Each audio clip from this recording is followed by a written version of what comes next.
Today I want to talk about memories and the good times, those good times that we keep ourselves anchored when it comes to thinking about anything that we remember or want to be with from a toxic or narcissistic ex. How you doing, guys? I'm Low Down as Dragon Storm. Thank you for showing up. If it's your first time here, please hit the subscribe button, and appreciate you. Right now I'm at a park that I didn't think I'd ever come back to.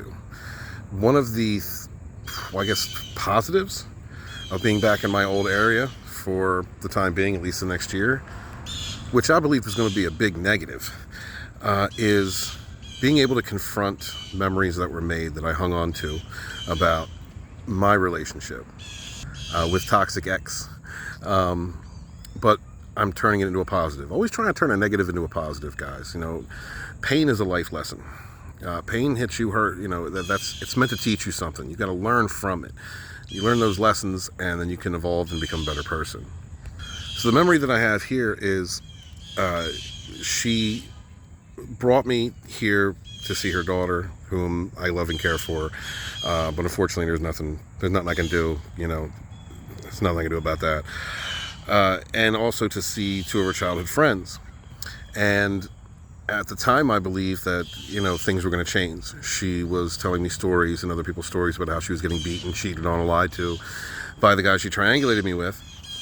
And I thought that, she's finally learned her lesson. She kind of got what she deserved, had to go through that and learn it, and then was going to come back to me.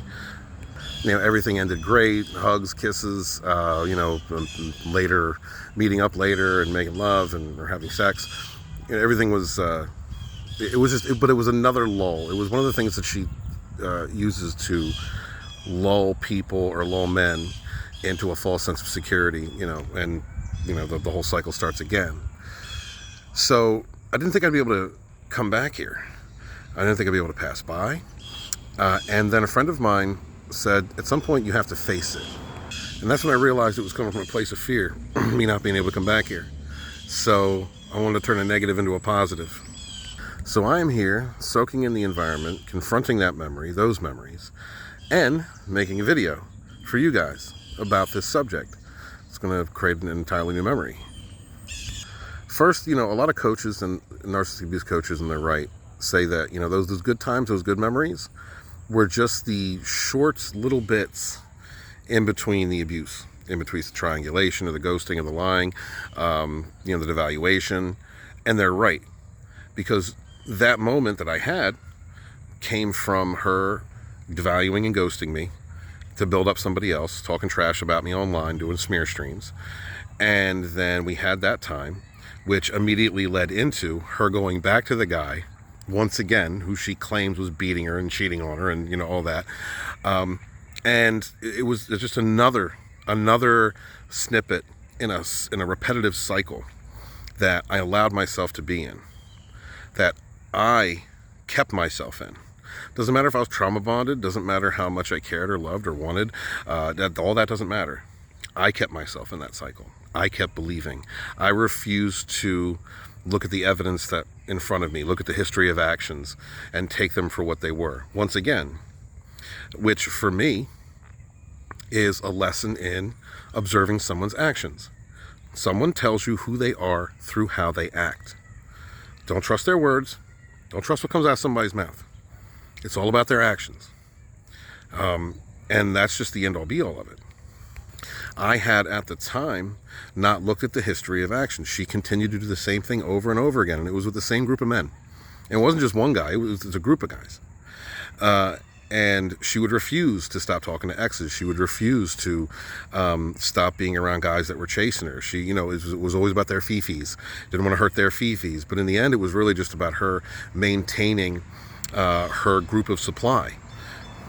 If you're with somebody and they are cheating on you and lying to you constantly, if they are hitting you and beating you, if your child is at their house and that child keeps seeing a rotating group of different lovers coming through when the parent isn't there, then you would think that person would never go back, but she did. And much in the same way that those of us who don't learn our lessons or are trauma bonded continue to go back to that lying-ass narcissistic cheater, that toxic person. The difference being between narcissistic or toxic people and us is that we have to face what we did, what we allowed, what was done to us, and heal from it, and then make the changes necessary, the steps to be a better person. And that is what I am doing. That's what I'm going to work on while I'm up here. Instead of being afraid of going to this area or that area, I'm going to face it. I'm going to face it head on, because it has to. I have to get over it. I have to move past it. Those memories, which mean something to you, like they did to me. All those memories meant something to me. I remember every single time we had a good moment. We had the great week or great whatever it was. And I remember every time she lied. I remember every heartbreak, every cheat. I remember every story that she told me about the other guy, and how he was treating her. And because it would drive me crazy. Like, why am I not good enough? Why you keep going back to the guy who's acting like this to you and kicking your ass, but I'm not good enough, and I don't do that kind of stuff. All those memories mean more to you, and they will always mean more to you than they did to that toxic ex, that narcissistic person. They will always mean more. And because of that, they're ingrained in us. And we have to face those memories. Got to overcome it. Because once you can overcome it, you can file it away in your brain. You can file it away behind you. Lesson learned. I learned this lesson. I don't need to go over this anymore. And it's gone. It's in the past. It's behind me. I promise you this, brothers and sisters. If you do that, you face your trauma, you face those memories, and you overcome them, you'll become a stronger version of yourself. You will become stronger. And it's the only way to really heal. Because what happens if you're out somewhere, or you happen to be in a moment or an instance or a song or something that brings up a memory of your times with that toxic ex, that narcissistic person? If you don't face that trauma and you continue to collapse, you just let yourself collapse into depression, then you're going to keep yourself in that cycle. You're also kind of keeping yourself trauma bonded. You're also allowing that person to have a measure of control over you still. Even if it's just their memory, even if they're not hoovering you, you're still allowing someone else to have more control over you than you have over yourself. So I am going to be doing a few of these. I'm going to go to different spots, I think, maybe do a couple of these videos. But this right here, me doing this video, me communicating this with you, me facing this spot, this is me overcoming this trauma. Because the next time that I think about this place, I'm going to remember making this video and imparting my knowledge and hopefully helping somebody else, which is more or less the point of this channel. My love to y'all. You can do it. You can grow stronger. You can get over them. They ain't worth your time.